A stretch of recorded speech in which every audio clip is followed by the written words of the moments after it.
CNE news में आप सभी का स्वागत है और अब लेते हैं खबर विशेष की ये खबर। चंडीगढ़ प्रशासन की ओर से प्रॉपर्टी टैक्स में वृद्धि, नगर निगम से दर्जनों कर्मचारियों की बर्खास्तगी के अलावा पानी बिजली की कीमतों में प्रस्तावित वृद्धि के खिलाफ कांग्रेस पार्टी के सैकड़ों प्रदर्शनकारियों ने प्रदर्शन करते हुए एमसी में घुसने की कोशिश की।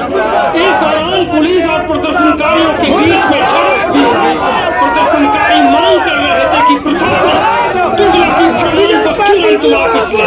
साथ ही कांग्रेस पार्टी ने यह भी ऐलान कर दिया कि पार्टी के सभी पार्षद तुगलकी फरमान के खिलाफ नगर निगम से इस्तीफा दे देंगे। प्रदर्शनकारियों का आरोप है कि चंडीगढ़ भाजपा चंडीगढ़ प्रशासन के साथ मिलकर शहरवासियों पर आर्थिक बोझ थोप रही है।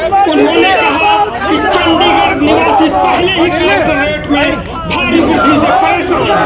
अब जबकि व्यवसायिक प्रॉपर्टी टैक्स 3% से बढ़ाकर 6% और आवासीय टैक्स 3% से बढ़ाकर 9% कर दिया है, तो यह सीधा दिन दहाड़े लूट है। तो सुनते हैं कांग्रेस प्रधान एचएस लक्की ने क्या कहा CNE न्यूज के साथ बातचीत करते हुए। भवन का घेराव क्यों नहीं? नगर निगम का घेराव इसलिए कि जो एक आईपीसी के अंदर धारा होती है 120B क्रिमिनल कॉन्स्पिरेसी, ये कॉन्स्पिरेसी इन्होंने की है भाजपा वालों ने एडमिनिस्ट्रेशन के साथ मिलकर। अब इनके पास पैसे लाने चाहिए थे, अब ये मारे मारे फिर रहे थे इधर उधर, कभी अमित शाह से पैसे मांगे, कभी गवर्नर से पैसे मांगे, पैसे किसी ने दिए नहीं।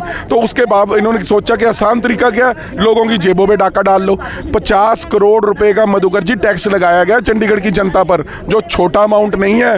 हर रेजिडेंशियल यूनिट जो 10,000 रुपया गरीब आदमी अपना सालाना प्रॉपर्टी टैक्स देता था, उसको अब 30,000 रुपया देना पड़ेगा। और ऐसे 1 लाख घर हैं ऐसे चंडीगढ़ के अंदर, और 31,000 कमर्शियल दुकानें हैं, छोटी दुकानें हैं, छोटे व्यवसाय हैं, बूथ हैं, जिन्हें 10,000 की जगह पर 20,000 रुपया टैक्स देना पड़ेगा।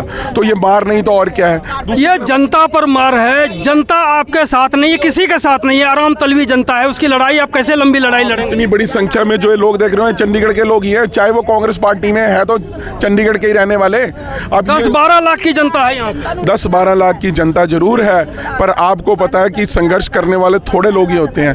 आज हम इतनी बड़ी संख्या में 400-500 के करीब हमारे साथी यहाँ पे इकट्ठे हुए, उसमें बहुत से कर्मचारी भी थे जिन्हें निकाला गया है। मैं आपको बताना चाहता हूँ मधुकर जी, मोदी सरकार ने वादा किया था कि 2 करोड़ नौकरियां देंगे सालाना। 2 करोड़ तो क्या देनी थी, 200 लोगों को निकाल दिया है, जिसमें फायरमैन भी हैं बेचारे 10-10 साल से लगे हुए थे। ऐसे और स्मार्ट सिटी में कुछ लोग लगे हुए थे, कुछ और प्रोजेक्ट्स के अंदर लोग लगे थे, अपने 2 व्यक्ति की रोटी का जुगाड़ यहाँ से कर रहे थे। आज फीसों का समय आ गया, बच्चों की पढ़ाई का समय आ गया, किताबें खरीदने का समय आ गया। ऐसे समय में आपने उनकी मदद तो क्या करनी थी, आपने उनकी 2 की रोटी भी खरीद ली। बड़े बुजुर्गों का कहना है अगर हक चाहिए चंडीगढ़ में तो राजभवन का जो कुर्सियां हैं वहां पे उसको हिलाओ। देखिए, आज नगर निगम का घेराव किया है, राजभवन का भी घेराव करेंगे, प्रशासन के हर दफ्तर का घेराव करेंगे, हर गली मोहल्ले में इनकी जाति की आवाज उठाएंगे, और नगर निगम के सदन के अंदर भी जिस दिन अब मीटिंग होगी इनकी ईंट से ईंट बजा देंगे। क्या कांग्रेस के जितने भी पार्षद हैं वो इस्तीफा दे देंगे इस विरोध में? मैं कह रहा हूं कि कांग्रेस के ना सिर्फ पार्षद बल्कि हमारे सीनियर डिप्टी मेयर ये बैठे हो, सीनियर डिप्टी मेयर भी यहीं हमारे साथ ही प्रदर्शन में पीछे खड़े हैं, ये सारे इस्तीफा दे देंगे, बशर्ते मेयर और सारे काउंसलर भाजपा के और आम आदमी पार्टी के सभी इस्तीफा दे दें। हमारे पहले देंगे, बाद में वो दें। तो पहल आप ही क्यों ना करें?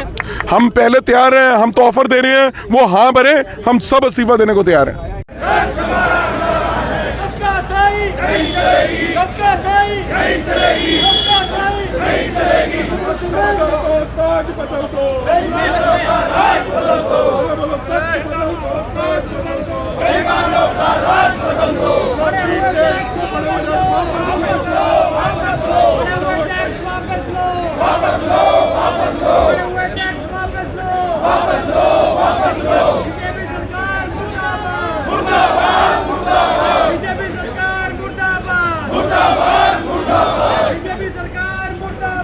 CNE न्यूज के साथ बने रहने के लिए आप सभी का बहुत बहुत धन्यवाद।